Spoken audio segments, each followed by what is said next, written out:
decision away from momentum. And what that basically means is before we really try and take a breath, we have to try and think about pressure. We have to think about what's going on in our life. If we're stuck, if you're paused, and that's something that you have to try and really make a decision on. Are you stuck, or are you just paused? Because truthfully, most of us aren't really stuck. We're just paused. We're just really paused. And I want to say that there's been a lot of times in my life where I've ended up being stuck. But when I look back at it, I was actually paused. See, my life didn't change because everything got easier. My life changed because I made one decision that shifted everything. See, after my house fire, after all that chaos, and after rebuilding and focusing on trying and rebuilding the business, building the business stronger, and so hi, person that just jumped in there in TikTok, and I mean, it took me some time to figure it out. All right, take care, Mark. Have a good one. Thank you, man. I love you, bud.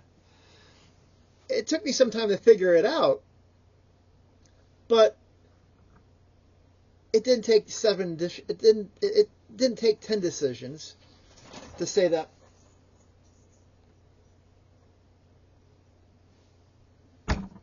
Do you mind? Sorry. Life is deciding to act and join me here. My cat is deciding that she's wanting to climb behind the desks or something. Ha! You too, Mark. Take care.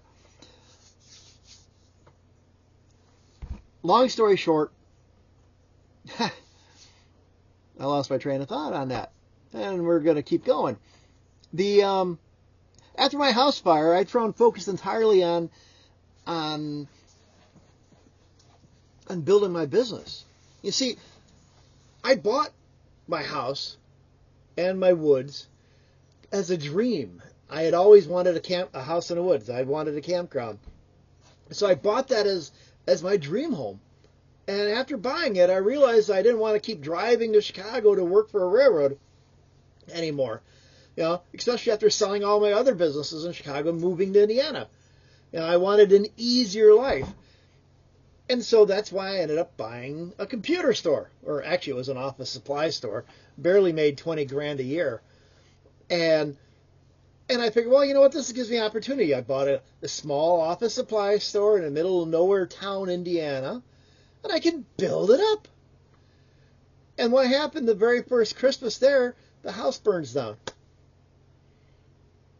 And it took me time to overcome that trauma, that chaos, that confusion of why me? Why me? And it wasn't until I had to figure out and change my question to, what can I do now? See, the decision was to stop waiting for the perfect time to do something and just to start doing something.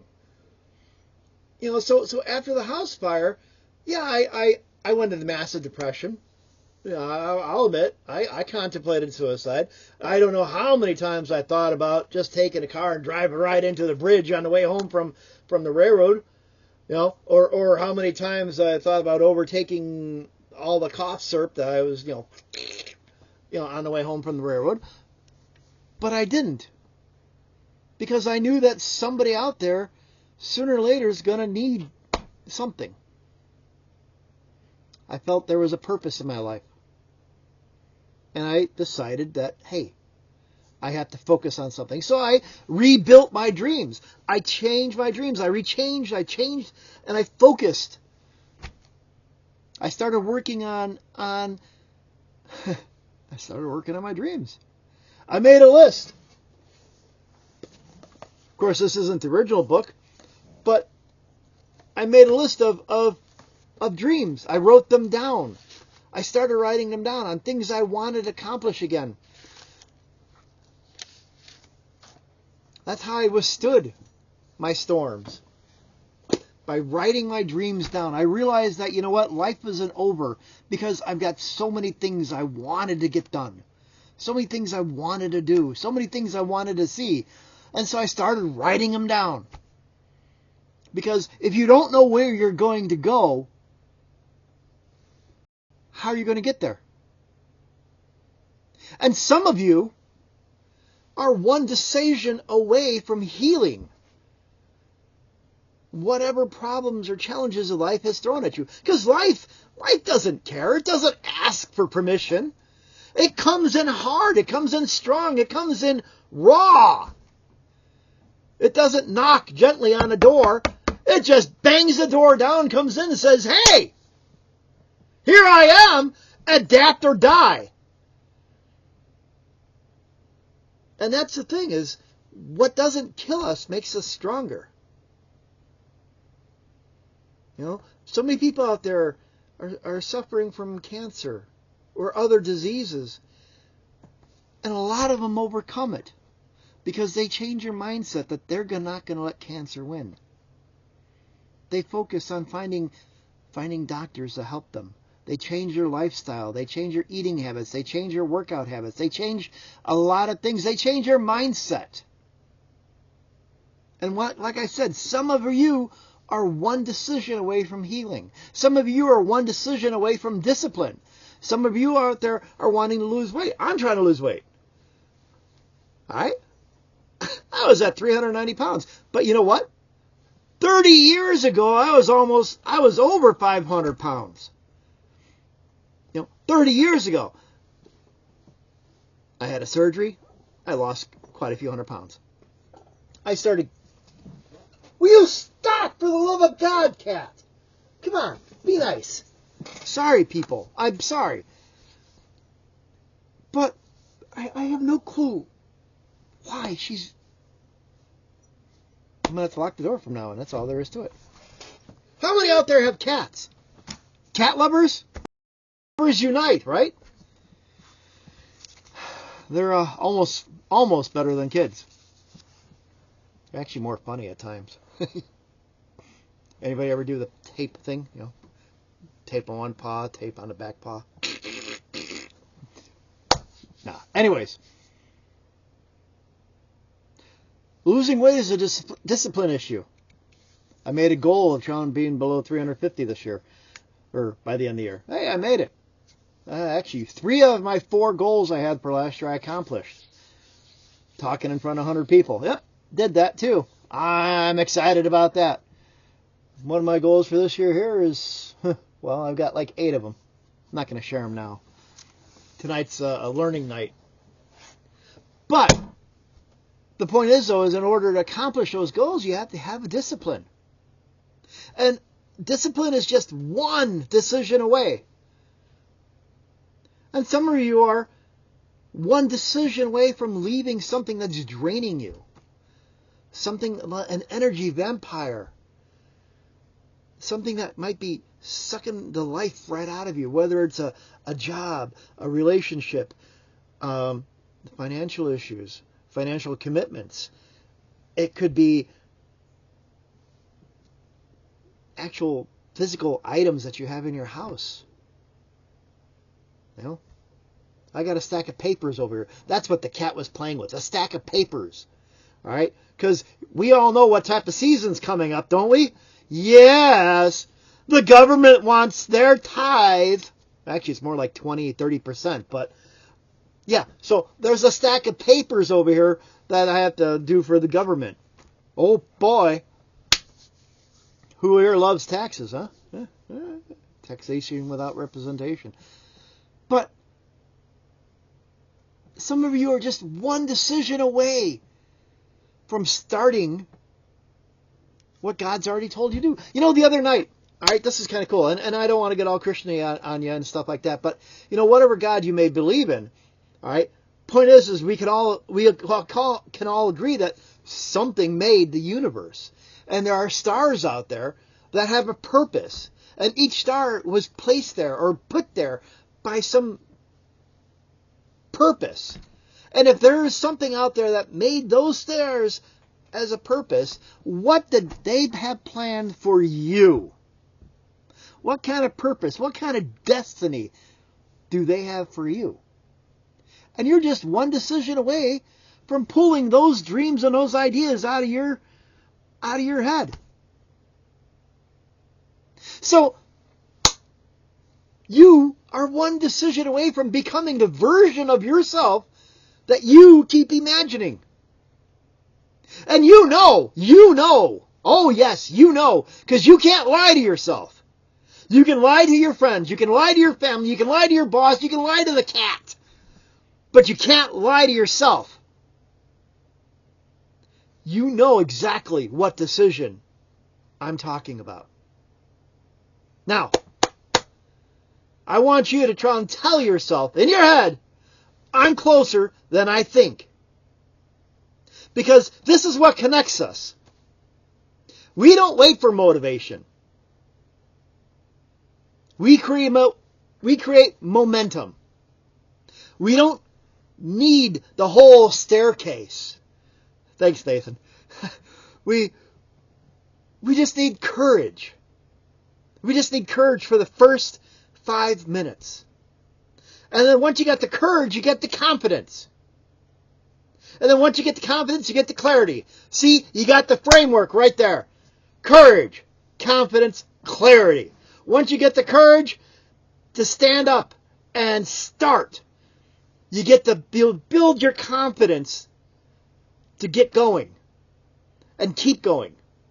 And then you get the clarity.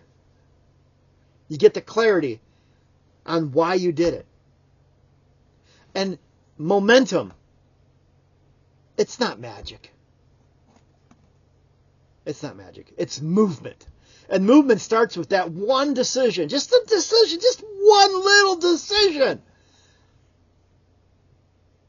You know, and so with that, you can't run with weights tied to your spirit. You've got to decide to let go of those weights and go with it. You got to decide to just show up. Like me, I had to say finally, you know what? And this is where Nathan came into play. He really hammered me. You know, you got to try to, you say you know you got to do it, you got to do it. Own it. You know? And you got to decide to just do it. And if I remember right, his quote was, progress over perfection. If I remember right. I hope I got that right. Progress over perfection. Because to do it, even if you don't feel like you're ready, is better than just waiting for perfection to do it. Because we all grew up, I mean, I know I did, like, if you don't know how to do something, don't do it. Or better yet, if you're not going to do something right, don't do it at all. I was raised like that. And so for somebody to tell me that progress over perfection is like, what was the word I want to use? Blasphemy. It's like, no, you're not going to do anything until I do it right. I gotta get it right. I gotta get it right. But no, progress over perfection. See, readiness is the result of movement. It's not a requirement. See, you don't just magically decide, hey, I'm going to be a bodybuilder and decide to try to go on bodybuilding tournaments. No, you got to go to the gym and actually work out. And all these movies where you see Rocky and stuff like that, you see him working out in a gym. Why? Because that's where the real work is. That's where the real fight is working out. You don't just decide that, hey, I'm going to try and go and be a bodybuilder and just go to the beach and try and be there at the beach and no, you actually got to do something. And so that's why you got to show up, even when you don't feel like it, when you don't feel ready, when you don't, And finally, you got to decide to align with your assignment. God put, and once again, whatever God you may believe in, all right, God put a dream in your head. All right, and a lot of us, when we were kids, when we were growing up, we had dreams of being a firefighter or an astronaut or a doctor or a lawyer or whatever. And as we grow older, we're going to be a rock star. We're going to be a movie star. We're going to be this. And then as we get older, you know what? Maybe I'll just get a really good job. I'll be a CEO or I'll be a business owner. And as we get older, maybe I'll just be a manager at 7-Eleven. Maybe I'll just be this. Our dreams slowly but surely fade away and get smaller and smaller and smaller because life gets in the way. Life gets in the way. Life hits us. All those unexpected challenges, they hit us and knock us out. And so we slowly but surely break away at our dreams to settle for. And, I don't know. When we die and get up there, what happens if we basically get up there and God starts reading off a list of saying, this is Obet, motivational speaker, inspiration person, second motivational speaker to be a billionaire status, inspired countries that throne and form world peace, Nobel Peace Prize. Starts listing off a whole bunch of stuff. And I'm like, wait a minute, that's not me. I own a security camera company. I'm 500 pounds. And God goes, no, I was reading out what you were supposed to be. See, God created you with a purpose. That's why He put the dreams in your head.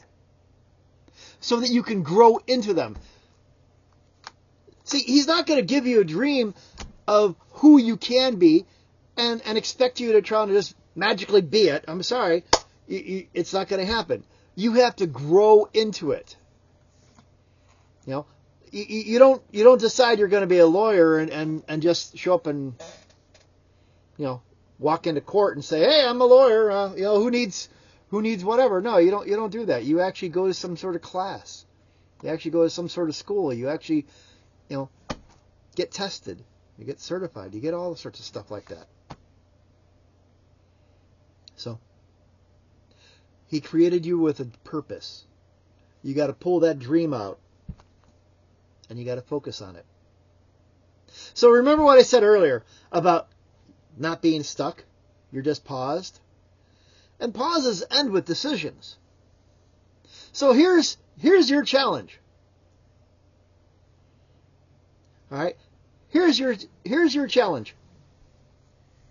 I want you to withstand the storm, own your story, and win with your scars as maps.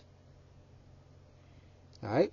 Now, if you're ready to make that decision, unlock that momentum, tonight is not about doing everything. It's just about one thing. One decision. One step. One moment of courage. Because momentum doesn't come from movement. Momentum comes from you deciding to move. And that decision is due tonight.